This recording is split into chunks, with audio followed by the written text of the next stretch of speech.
छत्रपती संभाजीनगर मध्यवर्ती बस स्थानक महाराष्ट्र राज्य मार्ग परिवहन महामंडळ येथे पुण्यश्लोक अहिल्यादेवी होळकर यांची 31 मे जागतिक तंबाखू दिनानिमित्त समाज कल्याण विभाग, नशामुक्त भारत अभियान समिती आणि जे विश्वकर्मा सर्वोदय संस्था यांच्या संयुक्त विद्यमाने नशामुक्त भारत अभियान कार्यक्रम आयोजित करण्यात आला होता। या कार्यक्रम प्रसंगी छत्रपती संभाजीनगर जिल्हा परिषद समाज कल्याण सभापती बालाजी सोनटक्के यांनी उद्देशून सांगितलं की निरोगी समाज घडवणे ही आजच्या काळाची गरज आहे।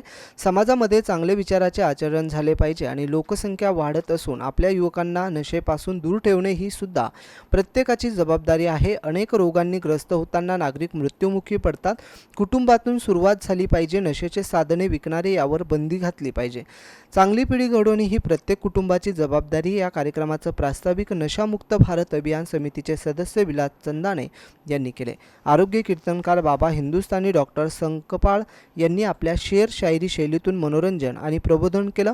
शाहीरवीर गुरुजी देविदास काळे यांनी आपल्या खंजीर वादनातून व्यसनमुक्तीचे गीत गायले। कार्यक्रमाचे सूत्रसंचालन गुणवंत कामगार नवनाथ बोडखे यांनी केलं।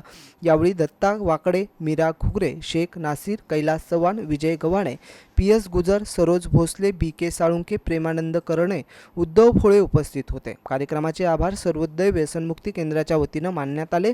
तसेच तंबाखू विषयीचे माहिती पत्रके वाटण्यात आले। या कार्यक्रमासाठी बाबा हिंदुस्थानी फुलंब्रीकर, गुणवंत कामगार नवनाथ बोडखे यांनी विशेष परिश्रम घेतले।